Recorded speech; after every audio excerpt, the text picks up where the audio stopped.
Me revoilà. Je vais continuer à vous lire l'histoire de Jaco et d'Anne.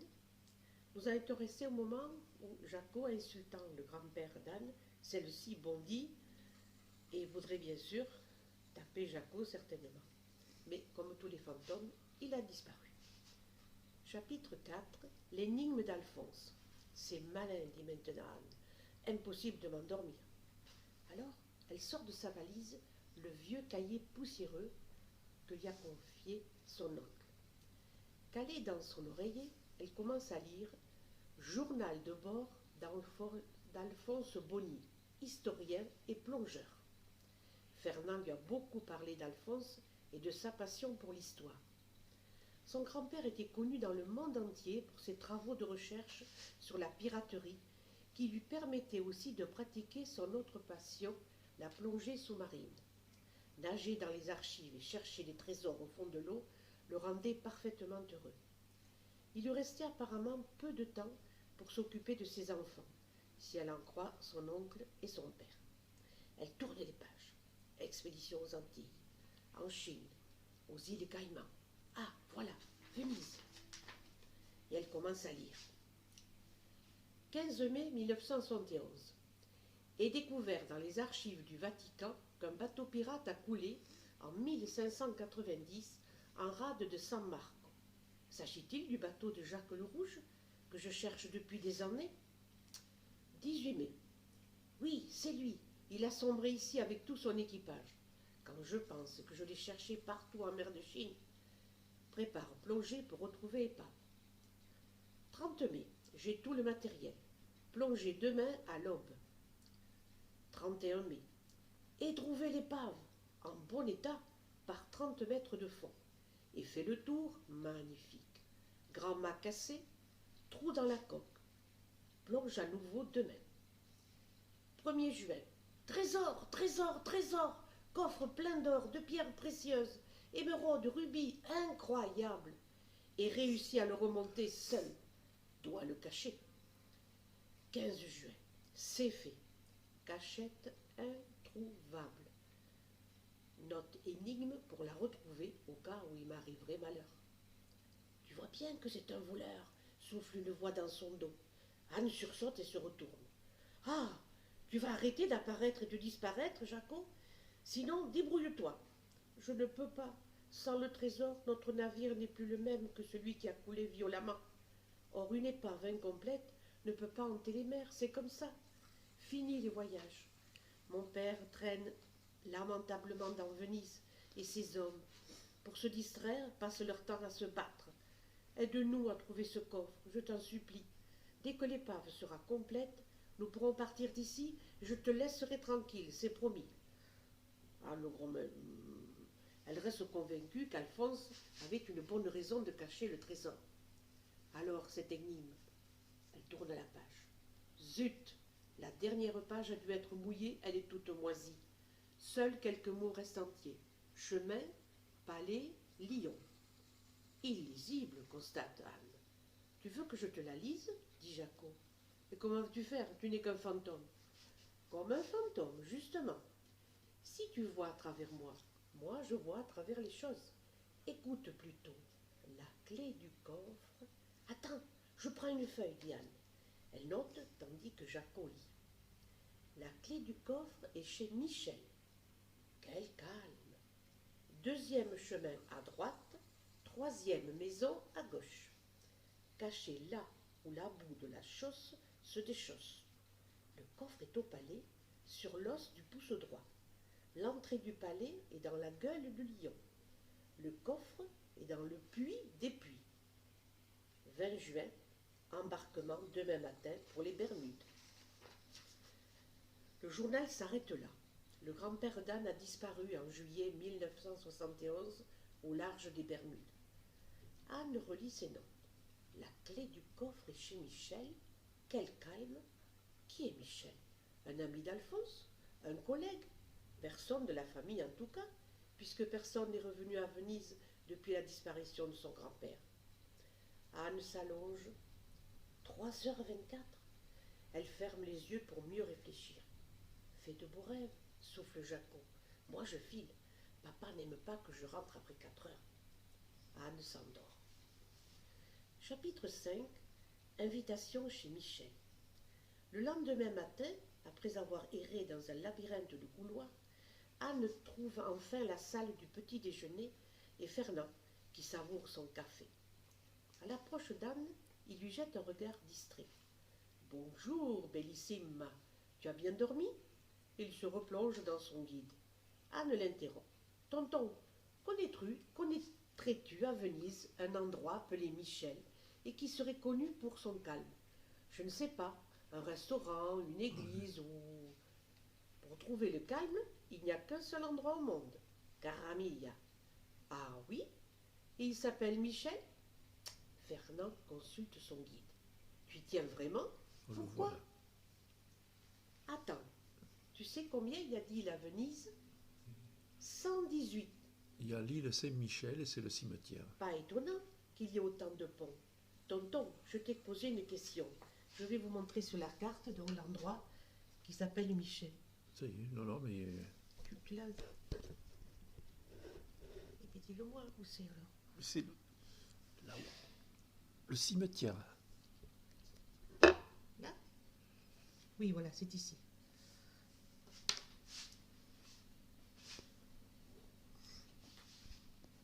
Tonton, je t'ai posé une question.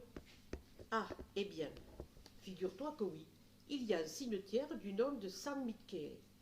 Michele, Michel, c'est pareil. Il n'y a pas plus calme. Et il éclate de rire. Fernand et son humour de petit déjeuner. Anne réfléchit. Un cimetière? Mais oui, sûr que grand-père a caché la clé du coffre là-bas. J'y vais, dit-elle en se levant. Minute, papillon, je termine mon café. Zut, elle préférerait y aller seule. Mais jamais son tonton ne lui permettra. Conclusion, elle ira chez Michel ce soir quand Fernand sera couché. Après le petit déjeuner, Anne suit Fernand, qui, très concentré, suit son guide. Plus précisément, la page 48. Venise en 3 jours. De monument à église, la journée passe lentement. Enfin, dans la soirée, après quelques parties de Uno, chacun regagne sa chambre. Jaco apparaît enfin dans le fauteuil bleu, soupirant bruyamment. « Il est allergique au sommeil, ton oncle ?» Anne hausse les épaules et prend sa lampe torche. Il traverse les couloirs déserts et descend dans l'embarcadère de l'hôtel. Anne saute dans une petite gondole et, en fouillant, trouve 2 rames dans un coffre en bois. Après avoir détaché l'embarcation, la jeune fille commence à ramer. Assis en face d'elle, Jaco marmonne. Désolé, je peux pas trop t'aider là. Une vapeur froide monte de l'eau noire. Il traverse des canaux étroits, bordés de hautes maisons silencieuses. Enfin, débouchant dans le nord de la ville, ils aperçoivent au loin les remparts de marbre blanc de l'île San Michele. Ils l'abordent par un grand escalier émergeant de l'eau. Anne attache minutieusement la gondole, tandis que Jaco est déjà à terre, impatient. Il pousse une petite porte en bois, à droite de la grande entrée cadenassée. Prudemment, il pénètre dans le cimetière. De grandes allées se croisent, bordées de hauts caveaux décorés. Anne frissonne, on dirait une ville morte. Pas si morte que ça, souffle Jaco. Si tu pouvais voir le monde qui erre par ici, mais ne t'inquiète pas. Ils ne peuvent rien te faire, les pauvres. Ils sont curieux, c'est tout. Anne avance, terrifiée, les yeux fixés droit devant elle dans l'allée déserte peuplée de fantômes. Jaco compte. 1, 2 allées, 2e chemin à droite, 3e maison à gauche. C'est ici.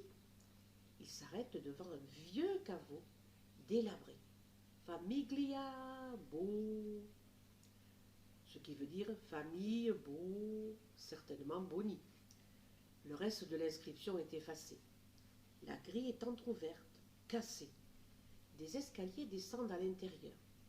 Anne bégaye. Jaco, je peux pas. Une chauve-souris lui frôle le visage. Elle hurle. Je ne mets pas un pied là-dedans. Tant pis pour ta clé. Tu n'as pas à mettre un pied dedans. Tu as déjà le pied dessus, rit Jaco.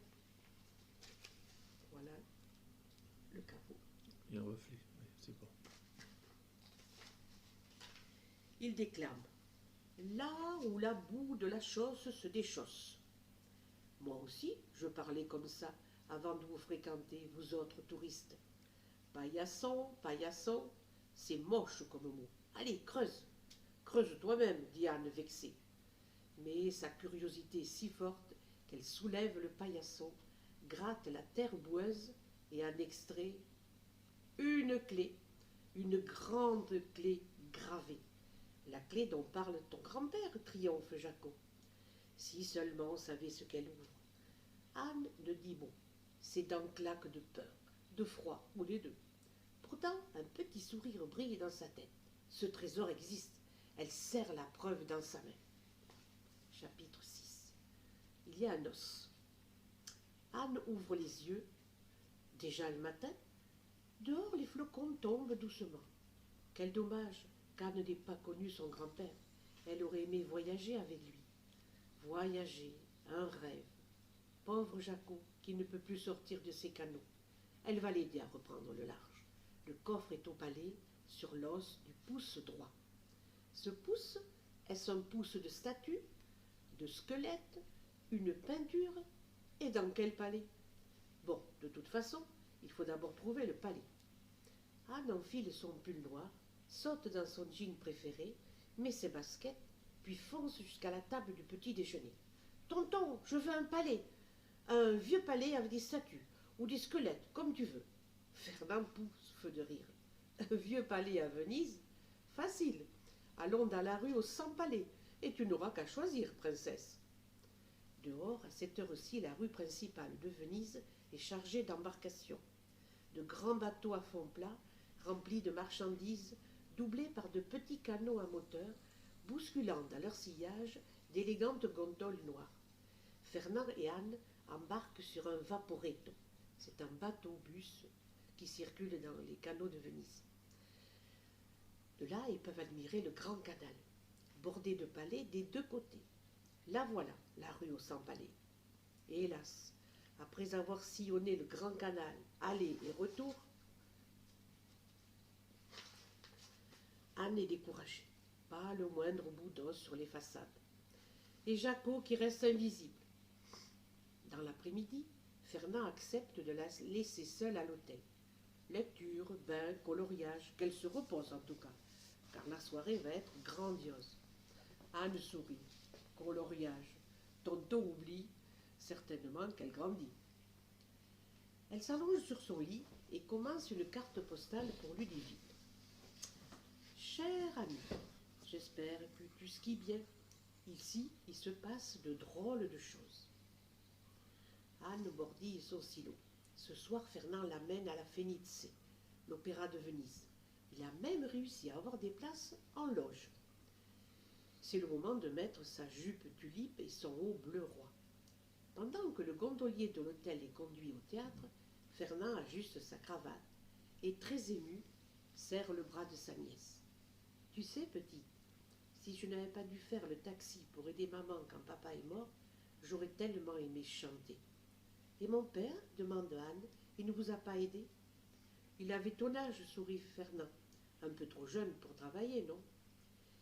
La loge est tapissée de velours rouge. Sa jupe lui paraît plus longue et plus brillante tout à coup, comme celle d'une princesse vénitienne. En bas, la salle fourmille de spectateurs et l'orchestre s'installe discrètement dans la fosse. L'histoire se passe dans un palais avec des comtes et des serviteurs. « Ayoutou, chante la comtesse, une main sur sa poitrine. Anne regarde le décor. Une grande carte de Venise, peinte à l'ancienne, couvre le fond de la scène. Elle est belle. On dirait deux mains enlacées. Deux mains, deux pouces, crie Annie. Chut, silencio, fuse dans le noir. Fernand lui jette un regard sévère. Anne ne remarque même pas. Elle a trouvé son os du pouce droit. Bravo, souffle une voix dans son cou. On est intelligent dans la famille. Debout derrière elle, Jacot lui fit signe de le suivre hors de la loge. Elle secoue la tête. Pas question question de faire de la peine à Fernand. Ils attendront que la comtesse se marie. De retour à l'hôtel, après des spaghettis et une discussion sur la vie passionnante de Verdi, un grand compositeur d'opéra italien, Fernand raccompagne Anne dans sa chambre où l'attend Jaco et rejoint la sienne. Dépliant la carte de la ville, Anne dit une voix animée. « Regarde, Jaco, on dirait deux mains enlacées, la plus grande est la main droite, et, comme posé sur l'os de son pouce, il y a le palais des Doges, le plus grand palais de Venise. »« Allons-y, propose Jaco. Il est à peine 1 heure, il n'y aura pas grand monde. »« Non, merci, bye Anne. Une nuit au cimetière, ça me suffit. Et puis, il faut trouver le moyen d'entrer au palais. Je ne traverse pas les murs, moi. On verra demain. Installe-toi sur le fauteuil si tu veux. »« Non, merci, répond Jaco. Mon père m'attend. Il n'a pas peur du noir, lui. » Et d'un pas théâtral, il sort par le mur du fond. Chapitre 7. Dans la gueule du lion. Le lendemain matin, le ciel est d'un bleu uni, profond, et le soleil fait briller les paillettes de neige qui recouvrent les rues. Anne et Fernand sont sortis tôt pour marcher, choisissant les rues au hasard. Ils débouchent sur la plus grande place de Venise, la Piazza San Marco, bordée d'arcades et d'une imposante basilique. Le palais des Doges est au fond, en bord de la dune. Hélas, Fernand entraîne Anne à la terrasse du café Florian. Anne ouvre le guide, consulte l'index. Palazzo Ducale, palais des Doges, page 136. Elle lit. Magnifique palais, construit à partir du 9e siècle, à son apogée au 15e siècle, blablabla, novembre, ouvre tous les jours de 9h à 19h. Elle regarde sa montre. 9h10, on y va. Maintenant, s'étonne Fernand admiratif. Bravissimo, je savais que Venise allait te plaire. Il laisse son pourboire au serveur et se précipite derrière Anne. Malheureusement, une longue file de touristes forme un serpent immobile, s'étirant jusqu'au milieu de la place. Anne se range sagement dans la queue, mais Fernand tranche catégorique. La barbe, il y en a pour 1 heure d'attente. On va aller en visiter un autre.